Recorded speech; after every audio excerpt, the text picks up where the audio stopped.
É isso aí, sejam bem-vindos a mais uma edição do podcast da Arc Assessoria Digital, diretamente do Start Business Prosperity. Nós estamos aqui acompanhando esse evento magnífico, com muita gente boa, muitos palestrantes de renome nacional e internacional e muito empresário, muita gente boa fazendo network aqui, bebendo desse conhecimento maravilhoso. E estou com mais um participante do evento aqui hoje, Rafael Mota, mais conhecido como Oliveira na área dele, né? Isso aí. E aí, Rafa, seja bem-vindo. Muito obrigado. É um prazer enorme te receber aqui no podcast da Arc, diretamente do Start Business. E a primeira coisa que eu quero te perguntar é, como é que está o evento? Cara, explosão de conhecimento. Essa é a verdade. Ali no almoço com o João Klepper, ele falou uma coisa muito interessante sobre expansão de conhecimento. E o evento foi isso. Literalmente, forçando você a expandir o seu conhecimento, para que você possa ter uma visão além daquilo que você está enxergando. Porque normalmente, todo mundo nas suas vidas cotidianas normais, nos seus mundos, a gente vê até onde a gente tem uma certa capacidade intelectual e de habilidades ali desenvolvidas. Mas aí quando você vem para um evento desse, conecta com pessoas, vê outras experiências, jornadas de vidas que estão ligadas a experiências, mas quando eu falo jornadas de vidas, eu digo assim, as histórias. E aí, você se conectando com essas histórias, você vê o seguinte, cara, eu tenho muito ainda que aprender. Muito. Primeiro passo. E segundo, a jornada ainda é longa, mas vale a pena. Demais. Então é isso. O evento está sendo isso, uma expansão de consciência, literalmente, entendeu? Eu acho que essa é a palavra do momento, né, cara? Consciência. Hoje eu conversei com a Grace aqui, né? E a Grace fala muito sobre isso. Sobre, cara, a gente ter consciência de que a gente ainda está numa jornada, de que a gente ainda está aprendendo.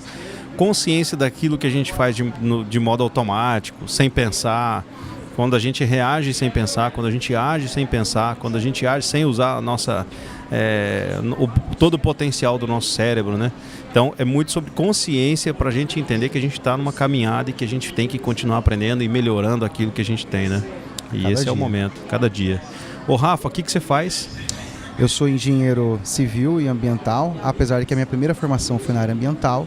Eu uni dos melhores mundos as duas engenharias e hoje eu trabalho... Você fez as duas faculdades? Sim, primeiro fiz ambiental, depois lá por muito tempo trabalhando já na área pública com licitação, executando reservatório metálico, trabalhando quase como engenheiro civil.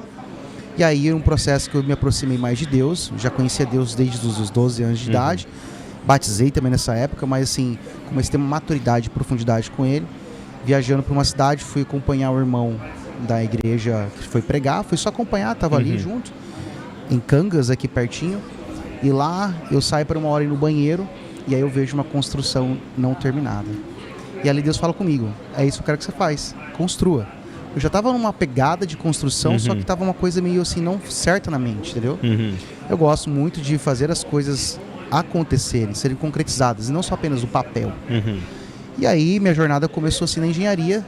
A ambiental já estava formada na época depois eu formei em civil, logo quando eu casei eu formei em civil, já vai fazer aí uns 15 anos que eu tenho de formado, que estou na profissão, e hoje atualmente eu trabalho com regularização de imóveis, então eu pego o imóvel lá, o lote limpo, sem nada, e entrego ele averbado na matrícula para o cliente.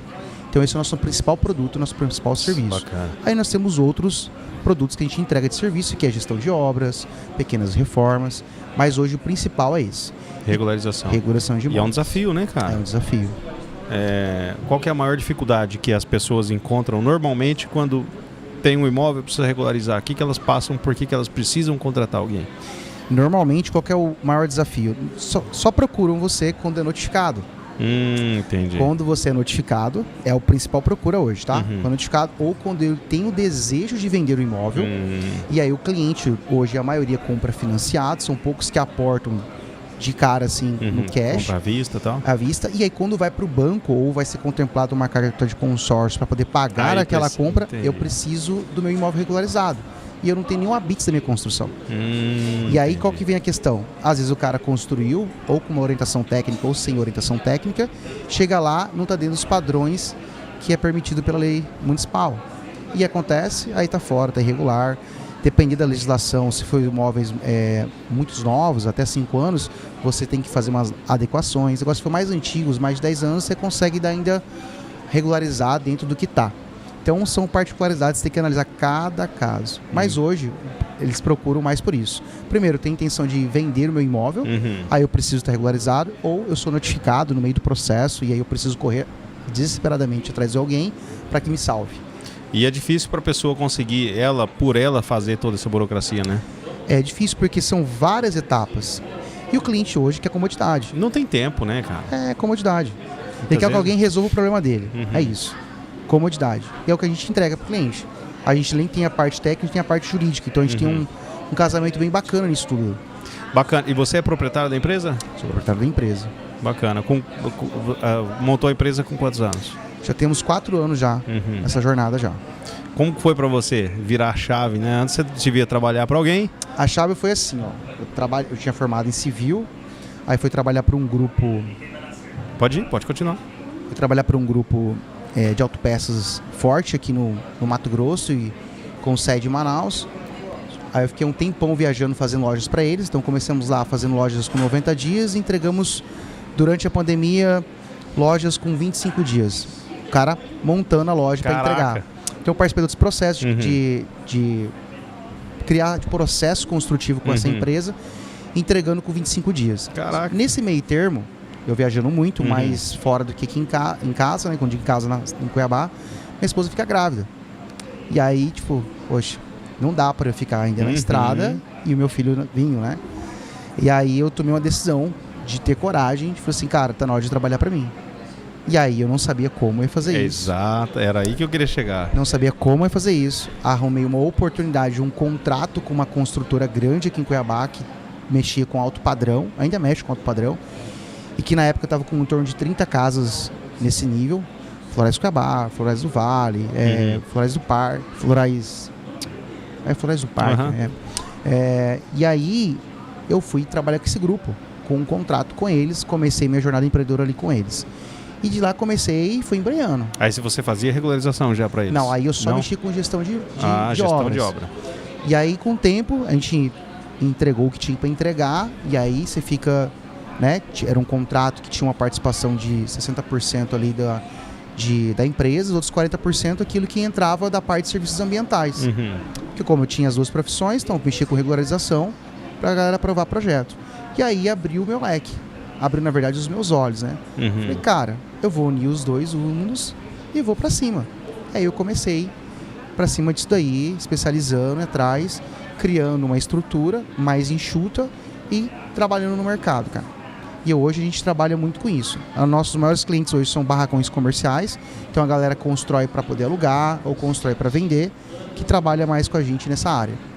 Entendeu? E qual que é o seu maior desafio no empreender? Porque eu já vi que você é muito bom tecnicamente. No que você faz, você é muito bom. Meu maior desafio é empreender. Em ser empresário mesmo, sabe? Hoje ser empresário. Gerir tudo, gerir time, gerir projetos, gerir família, gerir tudo. Qual que é o seu maior desafio? Não, como pessoa, é gerir a ansiedade. Começa por aí, né? Por aí, é gerir a ansiedade. Segundo, como empresário, você manter um ritmo de venda e um ritmo de entrega alinhado. Porque não adianta você vender muito e se você não entregar na mesma qualidade.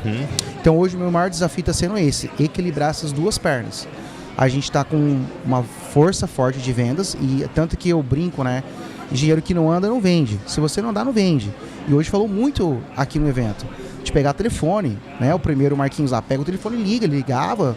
Pô, na época dele tinha um monte de dificuldade, ligava. E hoje o pessoal com o WhatsApp não vai atrás para poder fazer aquela captação e gerar venda. Sim. Então é isso, é equilibrar vendas com a parte de entrega dos produtos e serviços.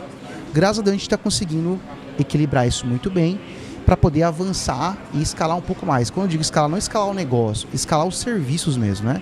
Você ampliar o leque de clientes maiores. Que legal. Entendeu? Então a gente está nesse maior desafio hoje é isso. É você manter essas duas máquinas, vendas e a entrega de serviços para poder manter a qualidade e você continuar, né, perseverando. E na tua empresa, o que você faz especificamente ali? Você? Hoje eu sou o famoso técnico, goleiro, tô brincando, né? Mas é praticamente 70% do serviço está concentrado em mim, que é hoje a parte de vendas, a parte administrativa e a parte técnica. Venda, administração e a parte técnica. Aí eu tenho as minhas equipes centralizadas, que é a parte de projetos, e a parte jurídica que trabalha em paralelo comigo para poder a gente formar esse corpo técnico aí. Então, assim, quando se fala em regulação de imóveis, você tem questões jurídicas relacionadas à matrícula. Muitas vezes o cara compra o imóvel só com um contrato simples de compra e venda, mas não tem uma escritura pública nisso, não tem um registro de matrícula, entendeu? Às vezes não tem nenhum levantamento topográfico em cima do imóvel.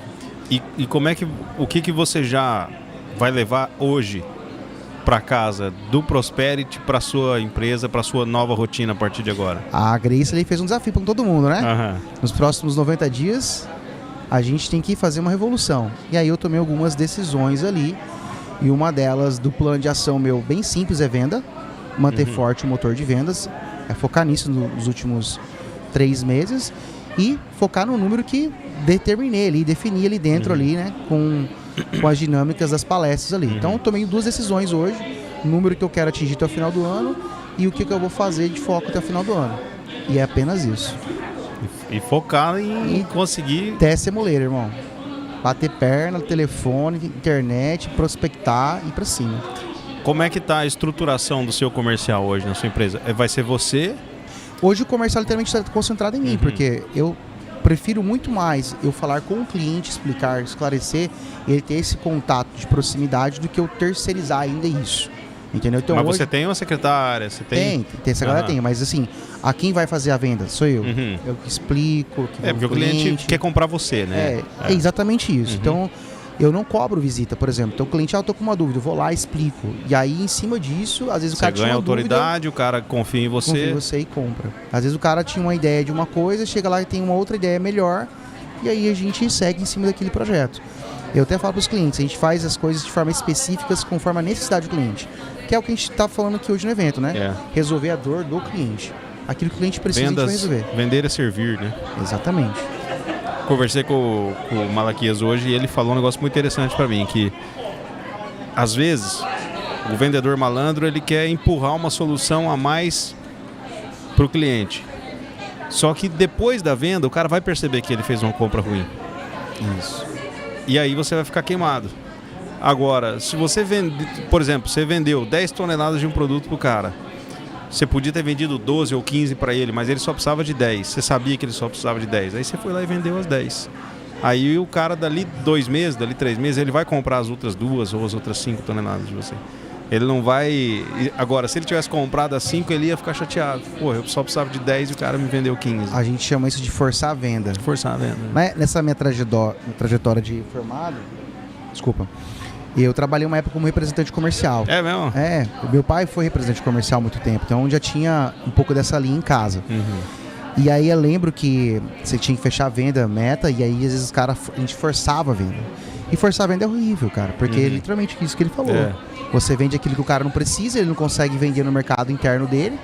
Imagine, uma coisa é uma capital, outra coisa é você vender para uma ótica, um produto relógio, por exemplo, que eu trabalhava, no interior do estado, em que a demanda dele é Y e aqui é X. Aí você força uma venda com um cara lá, e aí depois ele aqui, em 90 dias ele não vai te comprar. E aí você perde, mata a venda. Então, por isso mesmo que hoje eu prefiro atender o cliente e ver o que ele precisa e vender aquilo que ele precisa. Porque o que mais me importa é quando ele me indica o próximo contato. Quando vem um contato de um cliente que eu já fechei, que eu já entreguei, recorrente, é que eu mais fico feliz. Ali eu entendo, meu serviço foi entregue. Exatamente, o cara voltou porque gostou. É o famoso pós-venda estrela. O cara te indicou alguém que você entregou um serviço para ele, aí veio uma venda recorrente, aí você fala, poxa, é isso. Aqui é o troféu, esse é o melhor troféu que tem. Top. Esse é o resultado melhor do que só apenas, foi aprovado o seu processo, tua matrícula aqui é averbado, tudo bonitinho. Não, é quando eu venho outro cliente através dele, e aí que você entende, poxa, ele me indicou, que é a melhor indicação, melhor coisa é quando vem a indicação, né? É a melhor lead quente. Exato. E aí você entende que o seu trabalho naquele outro cliente que te indicou foi bom. Aí você vê o verdadeiro resultado. Sim. E qual é o seu próximo passo a partir de agora? Como que você sonha a tua empresa daqui a alguns anos? Eu penso muito em ecossistema. Já tem um ecossistema meio que definido dentro desse arcabouço de engenharia. Então eu penso muito sobre isso. Parte de incorporação, parte de materiais físicos ali, loja de material de construção, mais um ecossistema. Que eu penso o seguinte, hoje nosso cliente, quanto mais ele tem a possibilidade de comprar com você produtos ou serviços diversos, e ele tendo a confiança na sua marca, é melhor para ele. Porque LTV. porque quem ganha com isso no longo prazo é ele. Porque daí ele não fica meio que fracionado de comprar em várias pessoas. Porque tem coisa que vira commodity, é preço por preço. Mas tem coisa que daí já não é mais commodity, é valor. Que é como eles estávamos... Confiança, relação. Como o Klepper falou, né? Aí você ter um valor presente e projetar um valor futuro, que ele fala do equity, né? Isso. Que é isso. Então eu penso no ecossistema, cara. Literalmente na minha cabeça é ecossistema. É desenvolver um ecossistema em volta disso, da parte que hoje é regulação de imóveis, que vai atrair mais outros serviços e esses serviços vão alimentar os clientes com uma carteira retroalimentativa, entendeu? Da hora. E se eu te perguntar, o que faz o seu cliente comprar de você e não do seu concorrente? Proximidade. Que hoje é isso. A proximidade comigo. Porque qualquer momento que ele precisa, estou disponível. E eu sei que isso é um problema. Por que isso é um problema? Porque lá na frente isso eu posso não conseguir entregar para ele. Exato. Então hoje falaria proximidade, mas de todos, proximidade é o principal. Mas o segundo seria, se fosse colocar assim na mesa mesmo, é a velocidade de entrega que a gente tem. Então a gente tem a capacidade de resolver os problemas, de ter acesso às pessoas. Então a gente vai até resolver o problema. Entendeu? Então, assim, não é porque uma pessoa, exemplo, na prefeitura não conseguir falar, semana que vem eu resolvo. Não, a gente vai lá na prefeitura, conversa com a pessoa, entendeu? A gente não espera o sistema responder para você. Nós vamos até o problema vai provocar e resolver o problema. Então, assim, se fosse colocar duas coisas, por que talvez ele compraria a gente? Porque ele compra, na verdade. É o que é o que eu vejo, as indicações, é isso. Fala para o Rafael que o Rafael resolve. Então é isso. A gente vai e resolve o problema do cliente, atrás da solução melhor para ele e a proximidade de ter esse contato, de não ter uma distância muito fria. Eu falo com fulano, fala com o outro, fala com o outro, fala com o outro, fala com o outro, fala com o outro, e no final o cara só queria ter a segurança daquilo com quem ele fechou. E é isso. Por isso que ainda eu mantenho a proximidade, porque como ele fecha comigo, então eu quero que ele tenha essa proximidade, tenha segurança do que nós acordamos. E como que você escalaria? Isso foi uma coisa que eu quis perguntar pro João lá. E aí é isso, por isso que eu penso em ecossistema, porque hoje esse modelo não dá para escalar, porque ele é muito dependente. É como a mesma coisa, se eu fosse uma influência digital e fosse uma marca e totalmente todo o conteúdo dependesse de mim. Se amanhã eu ficar doente, entendeu? Então ainda por ser uma coisa em crescimento, ainda não dá para pensar em escala. Não dá. Mas estou estudando como escalaria. Aí entra a parte de educação, né?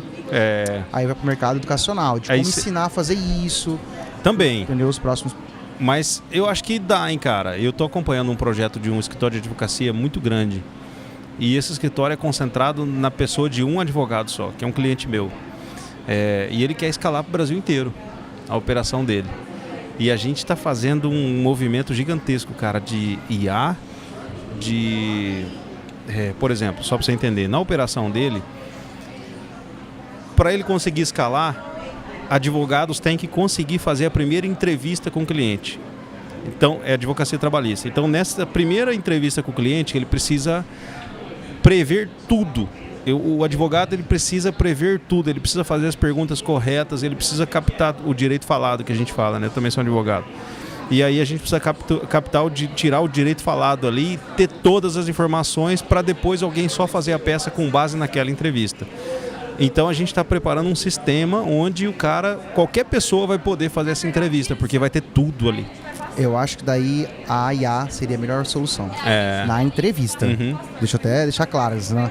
Primeira, porque a IA é um agente, depois que você treinou ela do perfil desse seu cliente, na hora que ele treinar com os processos dele, aí perfeito. A primeiro ponto, a entrevista, que é captar todas as informações para depois gerar o processo, acho que a IA vai resolver muito bem. Por isso que eu estou falando, eu penso em ecossistema, voltando para o negócio, penso no ecossistema, penso sim na IA, eu trabalho com IA, eu uso IA, uso de formas diversas dentro do meu negócio, e ainda estou estudando qual seria a melhor forma de trabalhar isso para poder escalar isso. Mas hoje, tipo assim, Rafael, tem como escalar? Eu ainda não... Ainda não tem. Ainda não tem. Tem que ser sincero. Ou você treina pessoas que vão ser capazes de fazer o que você quer, ou você consegue tirar esse processo que você faz da sua cabeça e formatar ele Por exemplo, no caso dele, a gente vai fazer um site. O advogado lá de Rondônia que quiser fazer uma entrevista com o cliente vai entrar no site, vai colocar o login dele e vai começar a fazer as perguntas para o cliente, as perguntas que estão ali. Mas... E vai sair depois a entrevista pronta. Esse advogado vai ser um parceiro ou vai só usar a plataforma como é um parceiro? É como se fosse o escritório dele. Vamos supor que o cara quer abrir uma franquia do escritório dele lá na Bahia, vai ser lá o escritório, nome dele, tudo, e aquele lá vai ser um franqueado. Então o cara vai fazer a entrevista por lá, porque lá, o que acontece? Qual que é a dificuldade? Nessa entrevista, dada a experiência que esse advogado tem, ele consegue extrair detalhes que os advogados mais júniores não sabem. É experiência. É experiência, entendeu? Então, assim, a gente quer fazer de uma forma que o advogado não precise pensar. Vai estar tudo ali previsível para ele. Ele vai fazer as perguntas que o grande advogado faria. Bacana, cara. Bacana. Então pode ser que vai pensando aí. Eu já pensei, tipo assim, a escalar, montar pequenos escritórios em determinados lugares com a metodologia. Já pensei em fazer isso. Uhum. Mas aí eu vejo achar gente que compre a visão, que é como a gente aprendeu hoje aqui. Uhum. Se você não tem alguém que compre a sua visão, compre o seu projeto, compre o seu negócio... Aí entra cultura, aí entra o marketing. Então, assim, hoje ainda tem alguns desafios que eu vejo. Já pensei pequenos polos, pequenos escritórios para escalar, mas precisa ainda algumas coisas serem estruturadas ainda. Metodologia, principalmente. Metodologia, cultura é muito Porque forte. assim, por exemplo, nós aprovamos agora um alvará de obra em Lucas do Rio Verde. Lá, a galera é diferente para poder aprovar um projeto lá. Já estamos vendo um para Campo Verde. Já é uma outra metodologia. Você está entendendo? Então, assim, você criar um método padrão que você consiga replicar em outros lugares, que vai ser o grande desafio, porque cada município tem sua própria legislação, sua realidade. É verdade. Entendeu? Também tem essa. Então tem isso. Tipo assim, básico de construção de imóveis. Tem que ter o básico, mas tem aquilo que precisa para ser feito. Entendeu? Tem as especificidades. Aí eu vejo que a IA será o melhor caminho como ferramenta para poder potencializar isso. Sem dúvida nenhuma. É igual no caso do seu cliente aí. Na hora que ele fechar o treinamento do agente dele de IA, vocês lançarem isso na plataforma, pronto, perfeito. É isso aí. Mas é isso, Rafa. Tá pronto então para a jornada depois do Prosperity? Amanhã eu vou nem descansar, vou só revisar em segunda. Correr atrás. Total. Como é que foi a expressão que você usou? Pau na moleira? Pau na moleira. É isso aí. Moleira, quero te agradecer pela presença aí, de dar seu tempo aqui pra gente, conversar com a gente aqui. Muito obrigado. Muito obrigado também pela experiência. Meu primeiro podcast. Primeiro podcast? Primeiro podcast. Vou até falar, meu primeiro podcast foi com a ARC. Vou te fazer uma pergunta. Foi bom pra você? Foi bom, cara. Gostei, cara. Foi bom pra mim. Foi bom. Muito obrigado, irmão. Obrigado pela presença aí. E é isso aí. Você acompanhou mais uma edição aqui do podcast. Nosso podcast, como é que fala? Itinerante? Itinerante, essa é a palavra. Itinerante, né? Itinerante, a gente vai direto nos eventos aí, a gente faz esse podcast. Muito bacana. Não sei nem qual que é a edição. Hoje já foi uns 8 ou 9 aqui, podcast. Fizemos podcast o dia inteiro aqui. Então, continua acompanhando aí que ainda tem mais.